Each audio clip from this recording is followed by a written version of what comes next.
هرات ولایت د هیواد له تاریخي فرهنګي او علمي مرکزونو څخه ګڼل کیږي چې تل د پوهې هنر او نوښت کور پاتې شوی.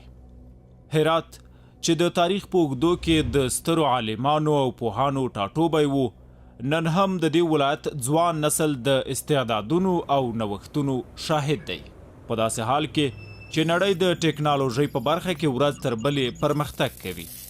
هیوادونه غواړي چې د ټیکنالوژۍ له لارې خپل ځواک وښایي. ورځ تر بلې نوي نوښتونه رامنځته کیږي. ټیکنالوژي هغه فکر دی چې له پوښتنې پیلېږي، له تجربې تیریږي او په بدلون سره پای ته رسیږي. هر نوښت د یو فکر زیږنده ده او هر پرمختګ د یوې هڅې پایله ده. افغانستان کې هم ګڼ ځوانان د نوښتونو رامنځته کولو هڅې کوي. د نوښتونو په لړۍ کې دا ځل د داسې ځوان لیدو ته ورځو چې غواړي د ترسره کړي نوښت له لارې د ټیکنالوژۍ په برخه کې نوی نوښت رامنځته کړي. یونس جامي نومیږي، د هرات ولایت اوسیدونکی دی. د هرات ولایت د تخنیکي او مسلکي زده کړو د انسټیټیوټ زده کوونکی دی.